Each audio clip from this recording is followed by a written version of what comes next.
Les enfants Tillerman, tome 1, C'est encore loin, la maison, de Cynthia Voigt, chapitre 8.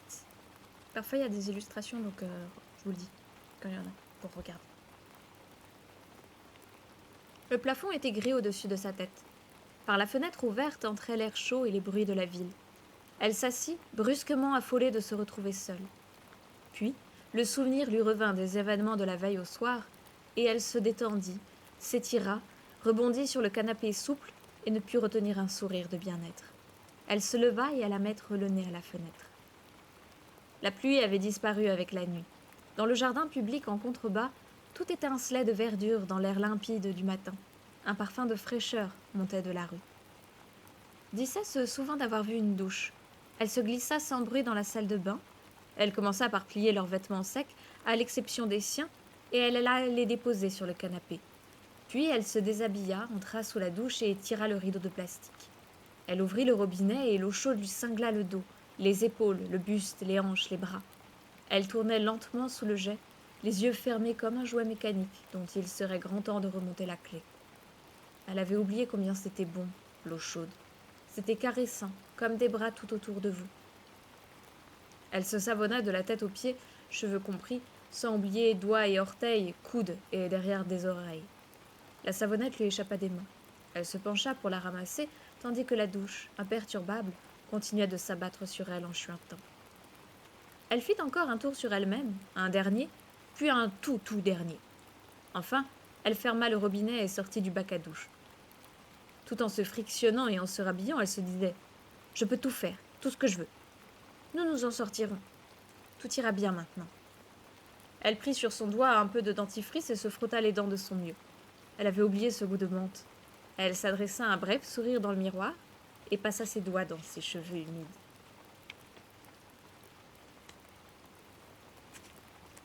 Elle ouvrit largement la porte de la salle de bain et vit non seulement son trio, le regard encore ensommeillé, mais aussi Windy, tout ébouriffé, et Stewart. Maybeth vint aussitôt lui prendre la main. Dissay demanda à Windy s'ils pouvaient tous prendre une douche et, sur sa réponse affirmative, elle alla régler l'eau pour Maybeth, puis elle revint dans le séjour. « Et maintenant, que fait-on » demanda Windy. Stewart avait repris place dans le même fauteuil que quelques heures plus tôt. Il promenait autour de lui un regard pas très réveillé. Windy se chargea de répondre à sa propre question. D'abord, on déjeune, et ensuite il va falloir étudier le moyen de conduire cette équipe à Bridgeport. Comment ça s'étonna Dissay. Stu a une voiture, et c'est seulement à 1 heure d'ici environ. Tu peux le faire, n'est-ce pas, vieux? Stewart, oui, c'est Stu, c'est son petit surnom, mais c'est Stewart. Stewart posa sur Dissay son regard gris-bleu. J'ai un cours à 11 heures. Bon, alors après, dit Windy. Entendu, pas de problème. Ça vous est égal d'attendre jusque-là demanda Stewart à Dissay. Dissay sourit. Quelle idée. Vous savez combien de temps il nous faudrait à pied pour arriver là-bas?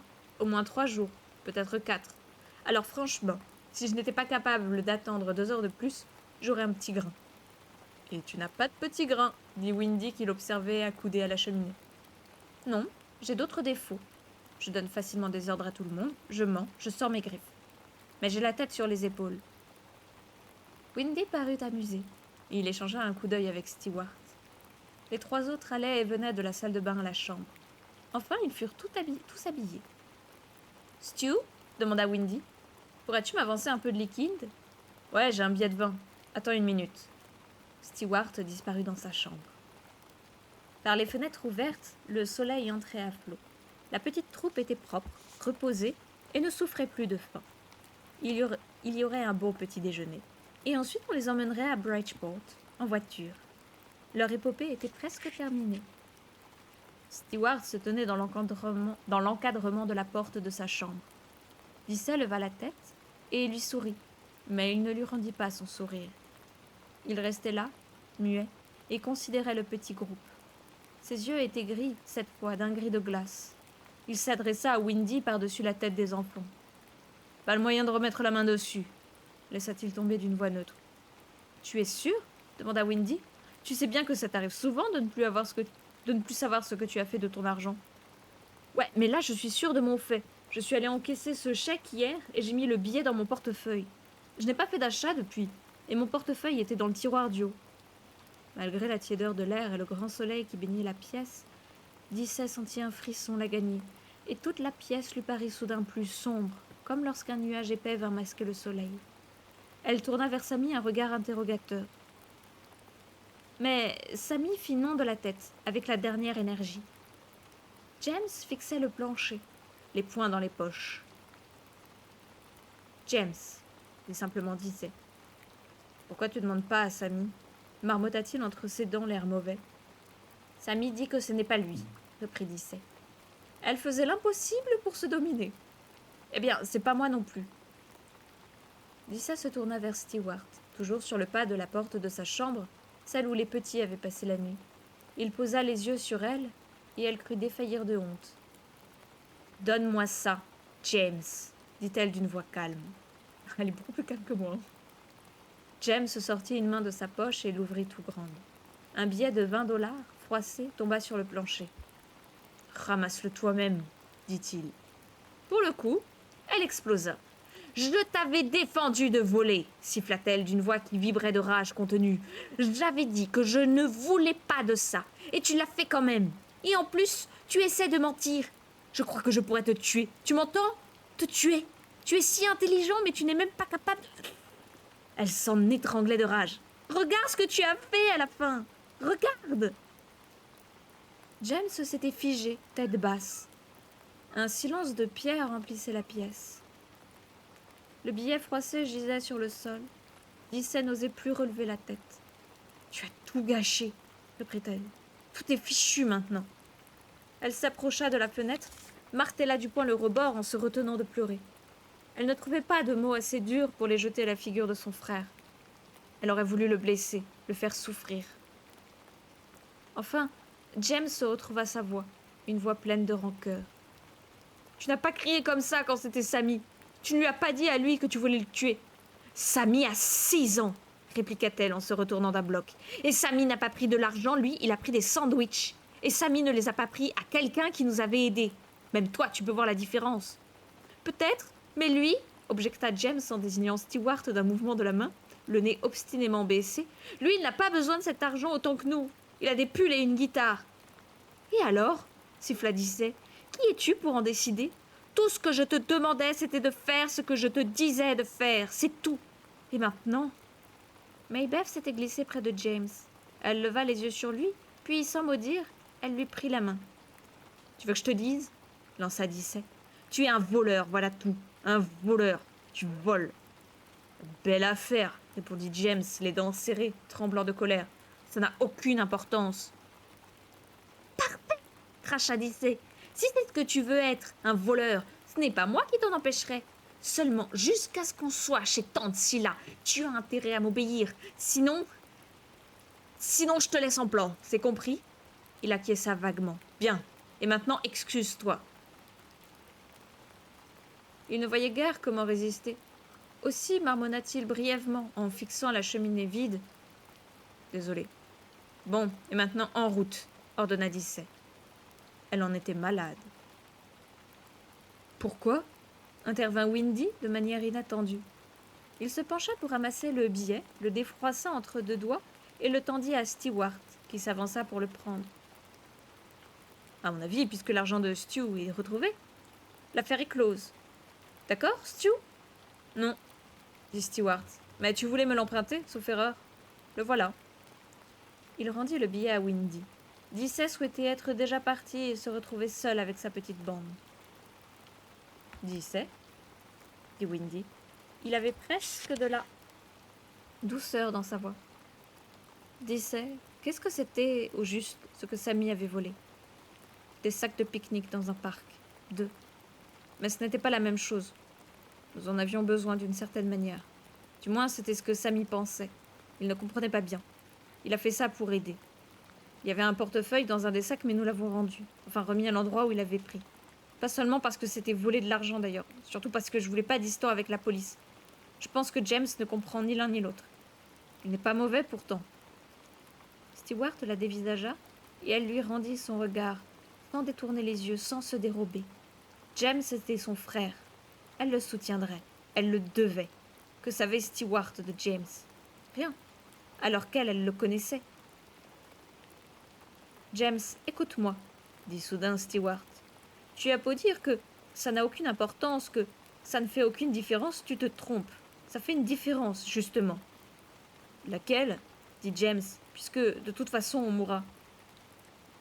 Bien sûr, mais tu crois pas qu'il vaudra mieux, qu'il vaudrait mieux quand ça viendra, ce jour-là, que tu puisses être fier de toi?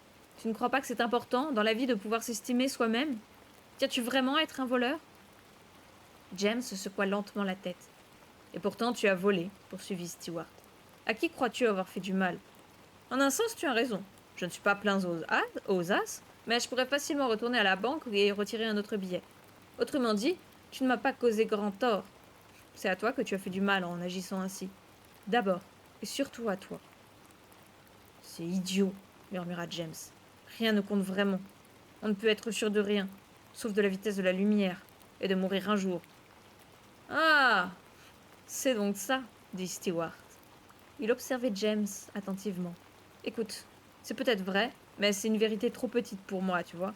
Moi, j'ai l'intention d'être devenu un homme à ce moment-là, et un homme de bien si possible. Pourquoi? Demanda James. Parce que c'est quelque chose que je me dois à moi-même. Seulement pour cette raison-là? Non, dit simplement Stewart, et il se tut. Je ne comprends pas, dit James. Stewart ne répondit pas. Est-ce que je peux apprendre à comprendre? Peut-être. À l'école, ils disent que j'ai l'esprit vif. Est-ce que ça peut m'aider pour comprendre? Peut-être, répéta Stewart. Et peut-être pas. James hocha la tête. Dicey attendait la suite du dialogue, mais il était terminé. James se contenta de regarder Stewart comme on contemple une montagne ou quelque chose de monumental. Elle se dirigea vers la porte, entraînant Sammy par la main. « Hé, minute !» intervint Windy. « Où allez-vous comme ça? On va d'abord prendre un solide petit déjeuner, et ensuite Stu vous conduira à Bridgeport. C'est bien toujours d'accord, n'est-ce pas, Stu? N'est-ce pas, Stu? N'est-ce pas, Stu ?» Ses sourcils s'agitaient en cadence, soulignant ses paroles. « Naturellement, dit Stewart. Apportez-moi un café et quelques beignets, voulez-vous? » Moi, franchement, James, c'est celui que j'aime le moins. Ma préférée, c'est Maybeth.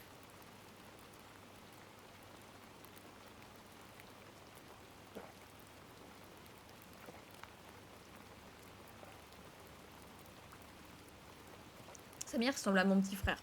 Voilà.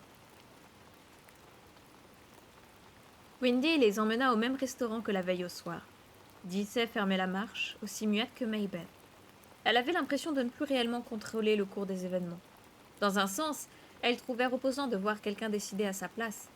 Mais d'un autre côté, elle se défendait mal contre une certaine rancœur envers ces deux adultes qui semblaient disposer de leur vie en leur disant quand et où manger, et qui l'avaient en quelque sorte écartée de la conversation avec James. À la lumière du jour, le petit restaurant faisait plutôt miteux. Dicey choisit des œufs sur le plat, les autres des crêpes. Cette fois, ils prirent le temps de savourer leur repas. Ces œufs terminés, Dicey saisit une tranche de pain grillé pour saucer le jaune d'œuf qui restait dans son assiette. Jamais de sa vie repas ne lui avait paru meilleur.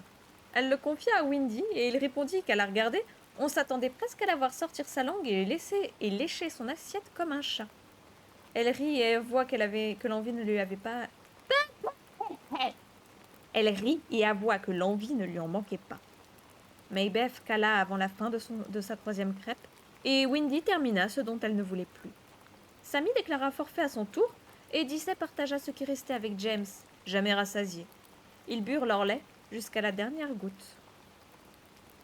De retour à l'appartement, Windy donna à Stewart ses beignets et son café, puis il se retourna vers le quatuor pour leur dire au revoir. « J'ai des travaux pratiques ce matin, et je pense que vous serez partis quand je reviendrai, » expliqua-t-il. Et il les gratifia chacun d'une poignée de main solennelle. Ils voulurent le remercier, mais il les en empêcha d'un geste de la main. « À une autre fois, » dit-il en riant les sourcils en joie. « De toute manière, c'était très chouette. » Stewart engloutit ses 4 beignets, puis il décrocha sa guitare et en effleura nonchalamment les cordes, tout en sirotant son café. Les enfants s'assirent et l'écoutèrent en silence. Ce n'était pas une guitare ordinaire, malgré les apparences, et, Au lieu de la tenir contre lui dans ses bras, Stewart la gardait posée à plat sur ses genoux. Le son non plus n'était pas tout à fait le même, à la fois plus métallique, plus plein, plus fuyant aussi. Lorsque Stewart s'arrêta pour reprendre sa tasse, Dissay lui demanda quel était cet instrument. « C'est une dobro, répondit-il, et nous allons voir à quoi ressemble une dobro, si ça vous dérange pas. Ah, regardez à quoi ressemble une dobro, c'est ça.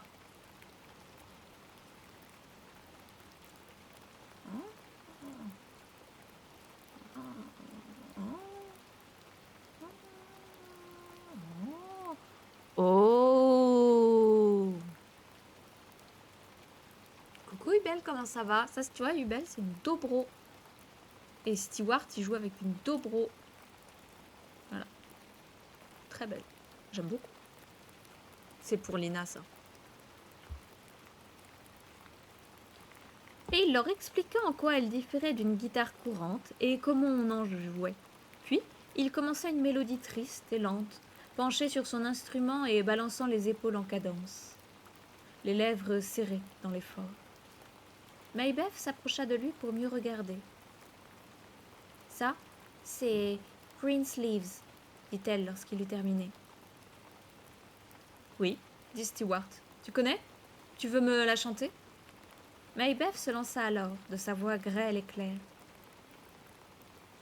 « Hélas, mamie, tu me fais souffrir à me rejeter sans cesse et toujours. »« En effet, tu la connais même bien, conclut Stewart en souriant lorsqu'elle se tut. »« Maman la chantait, dit Maybeth. Nous connaissons des tas de chansons. »« Quoi d'autre, par exemple ?»« Joue-nous plutôt quelque chose que tu aimes, toi, proposa Dissay, et on verra si on connaît. »« Oh, moi je joue surtout du bluegrass. Vous savez ce que c'est ?»« Non. »« Ah, comment vous expliquer? C'est du folk, si vous voulez, de la musique populaire, originaire du Kentucky en principe, autrefois. Écoutez. » Alors il fredonna en s'accompagnant la complainte d'un enfant de mineur qui rêvait que son père mourrait s'il descendait à la mine ce jour-là, mais le mineur y descendait tout de même.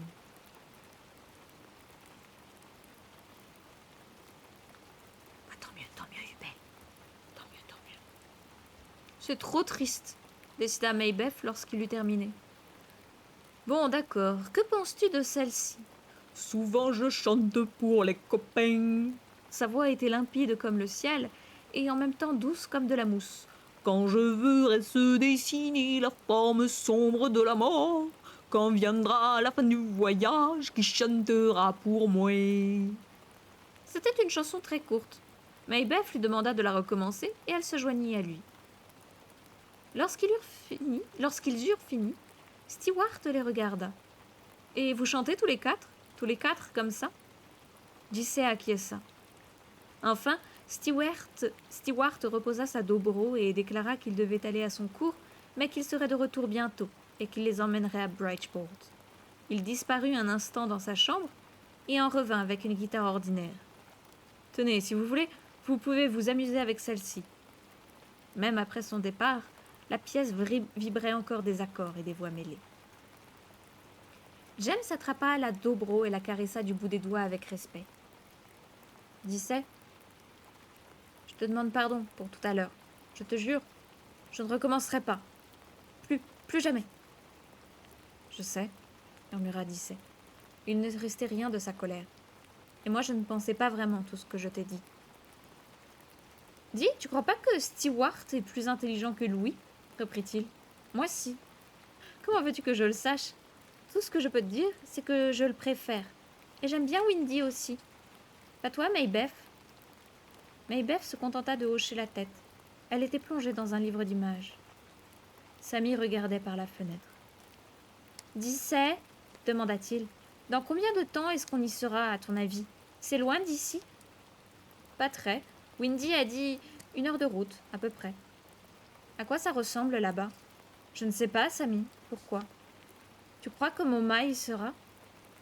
Dissay contemplait la nuque de son petit frère, là où la paille blonde de ses cheveux se hérissait bizarrement. « Non, elle n'y sera pas, » lui criait une voix tout au fond d'elle-même, implacable. « Je ne sais pas, » répondit-elle. Sammy ne dit plus rien. Il contemplait la ville à ses pieds.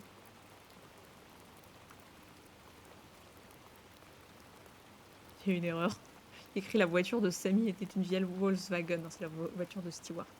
La voiture de Stewart était une vieille Volkswagen noire du type coccinelle. Les trois plus jeunes s'entassèrent à l'arrière, James au milieu parce qu'il préférait regarder devant. Dissay s'assit à l'avant. Au fond, c'est pas plus mal que vous n'ayez pas de bagages, commenta Stewart. On n'aurait jamais pu tout faire rentrer. L'air était devenu moite, et de lourdes odeurs avaient remplacé les senteurs fraîches du matin. La petite voiture kélicotait comme une vieille machine à coudre. Ils rejoignirent la voie express et prirent place parmi la cohorte de véhicules qui roulaient en rang serré. Stewart se plaça sur la file du milieu. On les dépassait à droite comme à gauche. « Oh flûte, j'ai oublié ma carte !» constata Dissay. « On en rachètera une, » dit Stewart sans détacher les yeux de la route. « Je ne connais pas du tout Bridgeport. Et vous ?»« Non, pas du tout. » Ils roulaient vitre ouverte. L'air vibrait à leurs oreilles. Dissay se fit la réflexion qu'au fond on ne voyait rien du paysage quand on se déplaçait en voiture. Tout défilait beaucoup trop vite. Mais le peu qu'elle apercevait ne donnait pas envie de s'attarder. Elle se renversa sur son siège et dit bien fort aux trois autres. « Je me demande où nous aurions dormi sur cette route. »« Et où avez-vous dormi avant d'arriver à New Haven ?» s'enquit Stewart en jetant un bref coup d'œil dans son rétroviseur. « Derrière des entrepôts, dans un petit jardin public, sous un hangar de la voiture, même, une fois. Dans ce cas, vous auriez trouvé où dormir ici aussi. » Ils franchirent un péage, $15 le passage, et bientôt des pancartes apparurent qui indiquaient en grosses lettres « Bridgeport ». Pourtant, Stewart restait sur le couloir du milieu. « C'est à la prochaine bretelle qu'il faut sortir, je crois, » crut devoir l'informer Dissay. « Pas encore. J'ai faim, moi, pas vous ?»« Si, reconnut Dissay, mais... » Je me disais qu'on pouvait aller à Fairfield d'abord. C'est juste à 15 ou 20 kilomètres d'ici, et nous restaurer dans un McDonald's. Je sais où se trouve celui de Fairfield, et j'aime bien aller dans un endroit que je connais. Ce sera d'ailleurs une excellente occasion pour acheter le plan de Bridgeport, qu'on puisse repérer un peu à l'avance où habite votre tante. 15 à 20 kilomètres, 2 jours de marche, 4 jours aller-retour. Comme tu voudras, dit seulement Dissay. Ce que je veux éviter surtout, c'est de me lancer sans plan dans une ville que je ne connais pas, expliqua Stewart. Il jeta un coup d'œil dans le rétroviseur et mit son clignotant. En plus, Fairfield, c'est joli. C'est de là que tu viens ? Demanda Dissay. Non, non, dit Stewart. Ils quittèrent la voie express pour une route à 4 voies. Tiens, ça, c'est la route 1, fit observer Dissay. Tu connais ? C'est elle que nous avons suivie, les 3/4 du temps. Je vous plains. Stewart fit halte à une station-service et revint avec un plan de Bridgeport. Il gara bientôt la petite voiture non loin d'un restaurant McDonald's et ils s'installèrent à une grande table dans un angle. Stewart apporta le plateau chargé de leurs commandes et Dissay distribua les hamburgers sous cellophane et les cartons de frites. Elle planta les pailles dans les verres de Coca-Cola. Stewart avait commandé 2 Big Mac. Il y a des guillemets autour de Big Mac. C'est vrai qu'à l'époque, c'était encore très à la fin, en France. Il les engloutit l'un derrière l'autre sans difficulté apparente, comme s'il mourait littéralement de faim. Dissay le lui fit remarquer, et il affirma que, bien souvent, c'était l'impression qu'il avait, l'impression de mourir de faim. « Mais ça me passera, dit-il. Il n'y a pas si longtemps, c'était pire. Je mangeais bien davantage, une grosse pizza à moi tout seul, quelquefois. Et encore, je n'étais jamais rassasié. Maintenant, il m'arrive de ne plus rien pouvoir avaler. Mais quand j'avais 13 ou 14 ans, j'avais l'impression qu'il aurait fallu que je mange toute la journée pour arriver à me rassasier. » James, la bouche pleine, approuva en hochant la tête.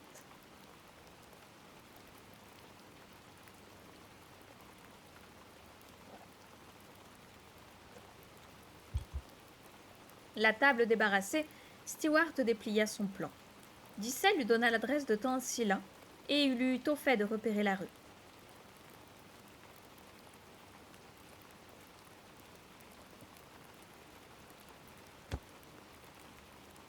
C'était l'une des innombrables petites rues qui s'entrecroisaient en lacis serrés à travers la ville. « Mais ce n'est pas près de la mer ?» remarqua Dissay.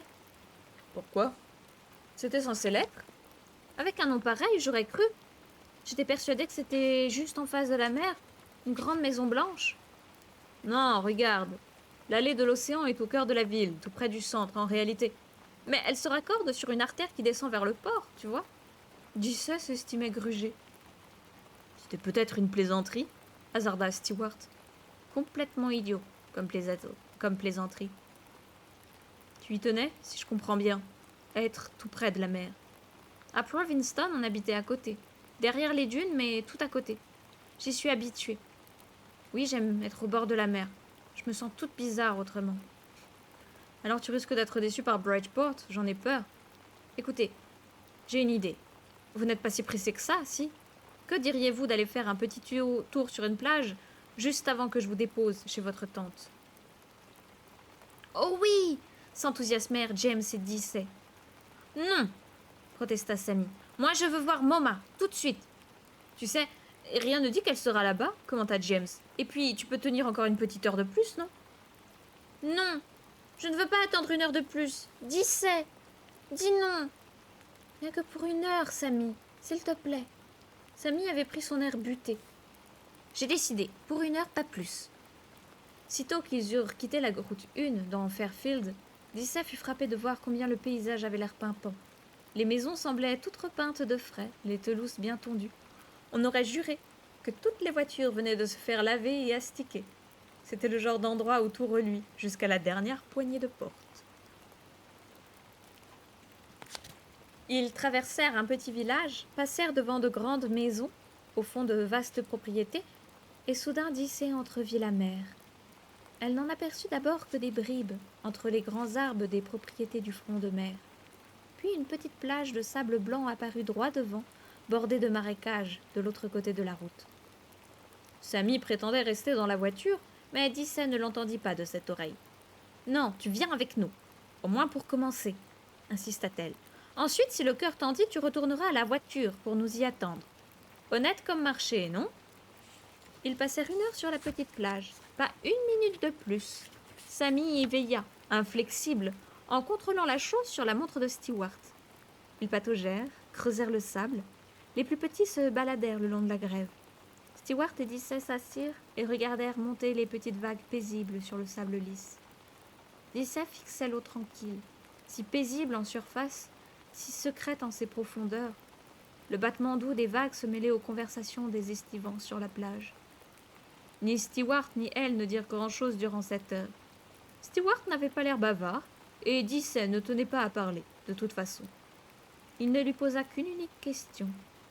« Et si les choses ne se présentaient pas comme prévu chez votre tante ?» C'était à croire qu'il lisait en elle. Elle se tourna vers lui, mais il fixait la mer intensément de son regard gris-bleu. « Je ne pense pas que Moma soit là-bas, pour être franche, tu sais, avoua-t-elle. Et tante Scylla doit être joliment vieille maintenant, si j'ai bien compris. C'est la tante de Moma en réalité, pas la nôtre. Rien ne prouve qu'elle voudra d'une bande d'enfants dans ses jupes. C'est bien à ça que tu pensais. » Il fit oui du menton, gravement. « Je ne sais vraiment pas ce que je ferais, si elle ne veut pas de nous. Ou si elle n'est pas là, par exemple. Dans ce cas, j'imagine, il faudra bien que je prévienne la police. Ou quelqu'un. Je ne sais pas. Que ferais-tu, toi, à notre place ?» Il tourna les yeux vers elle. « Honnêtement, je t'avoue, je ne sais pas. Excepté une chose. Essayez de rester ensemble et de vous tenir les coudes. C'est ce qui est le plus important. » « Oui, » reconnut Dissay. « Si vous le pouvez, » ajouta-t-il, « si vous en êtes capable, ce ne sera pas toujours facile. »« Windy et toi ?» commença Dissay. Elle avala sa salive. « Vous nous avez rendu un fier service. »« Ce n'est rien du tout, » dit Stewart. « Surtout Windy. Il faudra le remercier pour nous. »« Windy ?» Il était ravi. Vous avez mis du piquant dans sa vie. Et surtout toi aussi. Moi, mais j'ai rien fait du tout. Je vous ai chanté 2 ou 3 chansons et payé 4 mauvais hamburgers. Et dis, tu nous as conduits aussi et emmenés à la plage. Ne l'oublie pas. Ils n'eurent aucune peine à trouver le numéro 1724 de l'allée de l'Océan. L'une des innombrables maisons sagement alignées le long d'une rue sans arbres. C'était une petite bâtisse, aux murs recouverts de bardeaux goudronnés. 3 marches de ciment menaient à la porte d'entrée, une porte tout à fait quelconque. À la droite de la porte, 2 fenêtres, s'ouvrait sur la rue, mais de légers rideaux gardaient le secret de l'endroit. À première vue, ce qui frappait surtout dans cette maison, c'était sa platitude, son absence absolue d'expression. Elle en avait presque l'air vide. Dicey l'examina un bref instant depuis la voiture avant de descendre. Était-ce bien là, l'endroit qui allait devenir pour eux la maison? Ils s'extirpèrent de la voiture, un peu gauche, en disant au revoir à Stewart. Sans couper le moteur, il descendit lui aussi et leur serra la main à tous, James en dernier, longuement, en leur souhaitant bonne chance.